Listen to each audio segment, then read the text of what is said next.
Hey everybody, welcome back to the channel. Snake Doc here. Today we're going to do a comparison between the SAR9 and the Taurus G3 full size, not the G3C. So uh, this of course is a slightly bigger gun. This gun is more of your mid-size Glock 19 Smith & Wesson Gen 2 compact or 2.0 compact. Your Beretta APX Centurion. It's more along that side. But if we look here, it's really only the difference of magazine base plate. These SAR mags use a really thick base plate.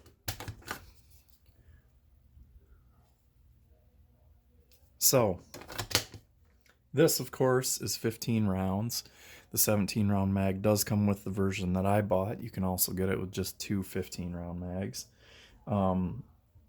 So if I had the 17 round mag, which I don't have it right here by me, it would be a little bit taller than the 17 in this. But when you look at thickness, the G3 is not much, but it's noticeably thinner. And then when we line up chamber, you can see that the SAR slide is longer in the tip and the tail. And if we line them up end to end this way, you got about around a little more than a ½ inch difference. So again, I do think that this is a concealable gun. And if you notice on mine, there is something different about mine, and I made this yesterday, but I made the pin to eliminate the safety. So now it's just like a regular Glock or M&P. It's just your trigger safety and your striker block safety that's built into the gun. They do offer this version like this from the factory. It's called the SAR 9T. And I did spend some time on the phone with Star USA yesterday. And the only way that they said, yeah, we can switch it for you and we do it for free, but you got to pay shipping both ways. Well, if you ship a handgun, it costs, about $30. So it'd be about $60 both ways without an FFL. So really not worth it. And I said, you know what? I said, I've detail stripped the gun already. I said, can't you just send me the pin? And he said no, which, in my opinion, that's really poor. It's probably cost them 15 cents for that part, if even. And if he has them, just send them out as a courtesy. Come on, SAR. Anyways, so I made one yesterday and blued it, and it looks good and it works good, and the gun still operates perfectly fine. And so I may be making these in the future if I can get a tool shop around here to knock me out a batch of them, and then I'll be selling them. But anyways, back to our comparison. There is some significant differences as far as, so like if you line up the back end of the slide, this is way more radiused, so you can get a deeper handhold on there. So it sort of balances the gun a little bit better. This one, your grip is kind of extremely to the rear end of the slide, and then your slide is really long this way. Like, look at how much rail space there is. Like, they're basically the identical amount, even though this is a compact gun. So this feels much slimmer in hand. It's a really nice feeling gun. Its action is a lot looser. This recoil spring, I'm going to take the mag out on this. The recoil spring on this is super stiff, and I even locked it back and left it in my safe, locked back like that for a week, and it didn't do anything to it. But again, I haven't fired this one yet either. So takedown is going to be basically the exact same on these. Single side mag release that is reversible on both of them. Scissor style trigger on both of them. I do like the face and shape of the trigger a little bit better on the Taurus. The Taurus has double strike capability where this one does not. It's your typical Glock action.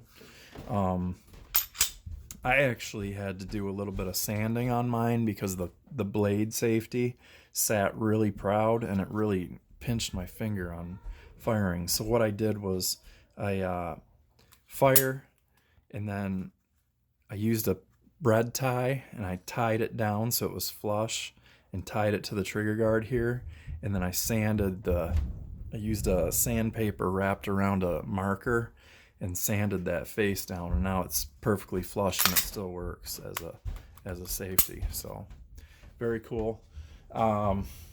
This one again, you probably, if you watch my video, you can see I put a Glock fiber optic front sight on it. The rear sights are phosphorescent. You can shine a light on them and make them glow for a little while. This just had 3 white dot sights, but I painted them. I got fluorescent green in the back and fluorescent orange in the front. What else can I say? Well, I polished the barrel on this one. The barrel finish was not great from the factory, but the action is way looser, or it's a much lighter recoil spring. This one I can't hardly get it out of battery by doing that.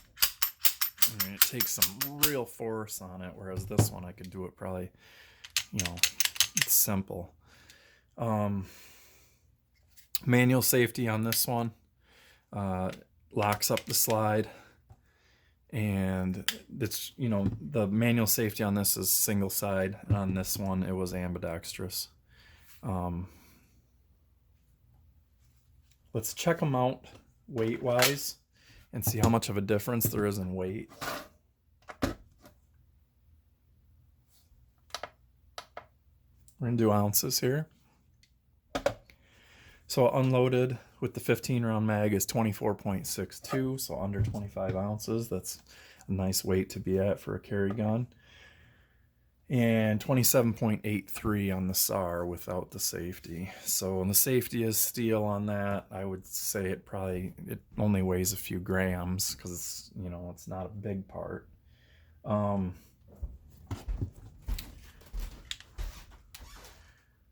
one thing I will say is the Taurus is much flatter on top. If you can see the bevel here, this one starts to round earlier, so it gives illusion of being slimmer.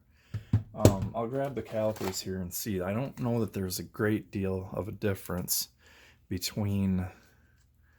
So the Taurus comes in at 0.96, and I think the SAR is at exactly 1.98.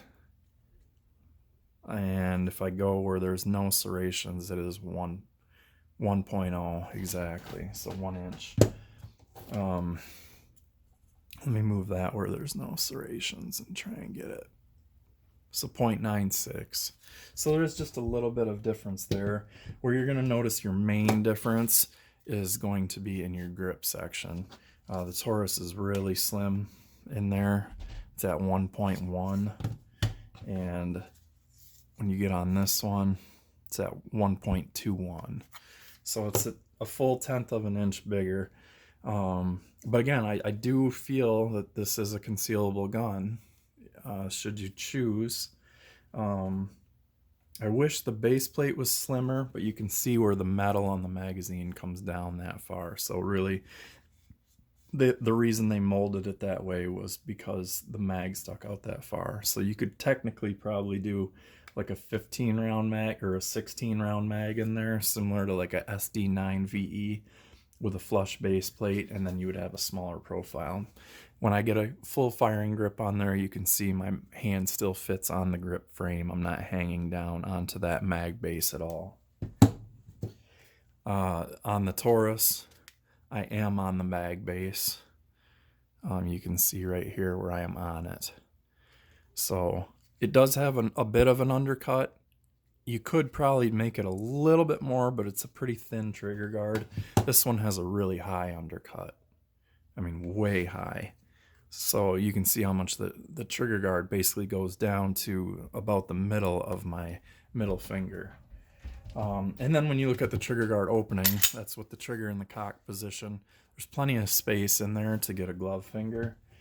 The Taurus, not as much. It's much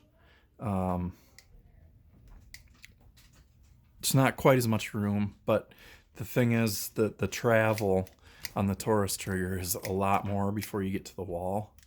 So if you had a glove finger on, you could do that and you wouldn't worry about it going off accidentally. So you got to bring it all the way back to here before you're at your wall for your brake. And then when it goes out here, then if there was a misfire, or I mean a bad primer, a hard primer or something, and it didn't fire, then it would go back into your double action. And there's just tension on that pull the whole way. There isn't really a wall. You just keep pulling through on that. Whereas this, that's your take up, and that's your take up, and that's your wall. And as soon as the red is like to the black part of the frame, your next pull is the trigger brake. So I've cleaned this trigger up. I did the Glock 25-cent polish job on it. I detail stripped it. There was some where the trigger job really helps on the SAR, at least in the case of this one. The chassis that runs along the outside of the trigger group, there was scratch marks on it from where the trigger bar slides back and forth. So I went on the inside of the chassis frame. Let me pop that apart and show you real quick. So your trigger bar runs against it right here. Let's see how I can move that. So right there, that's where the rubbing action was going on. So on the inside of this steel chassis here, I did 600 grit, 800 grit, 1000 grit, 1500 grit, 2000 grit, 2500 grit, and then polished it with jeweler's rouge. And it really made a big difference. And then the back end of the cruciform was really rough. So I polished that and looked at it with a magnifying glass and got a lot of grit off of that. This, to me, one of the things is that your striker block is really kind of oversprung. If you could put a lighter weight spring on that, I think that would help. And then your striker feels like it's slightly oversprung too. So a lightweight striker spring, I think, would help for trigger pull weight. Other than that, it's a nice, dependable trigger where you can find the wall every time and then know that as soon as you're at that wall, your next push is your brake. So, checking them out again real quick here. They are not a whole lot different. Your main difference is going to be in your slide length, and I guess just a couple of the features. You know, this is the grip that you have is the grip that you have. It has a really nice aggressive texture on it. This one, the texture's not as great, but the ergonomics are phenomenal. And then we know that you can change this out with side panels and back straps. So you can make any combination that you're comfortable with, fits your hand and makes it feel great. If we look here at the Extractor, it's pretty similar. The Extractor on the SAR, when it has a chamber, there you can see it moving. I don't know. Let's see if I can get that. There's the red. That's your loaded chamber indicator. Whereas on this, you have the drilled spot on your breech. Not on this one. So your rear sight is very, very similar. Your difference is that this is plastic and this is steel. But they are both like the Novak style profile where they have like a ramp to it. So it's not good for a one-hand manipulation. If you need something like that, you'd have to swap your sights out. So there you go. I'm going to wrap up right there because I don't want to make this video go over 15 minutes. So thank you guys for watching. Always shoot safe and go sign up for that Beretta holster that I'm giving away. I want to give that thing away real soon, but we're only at like 30 likes.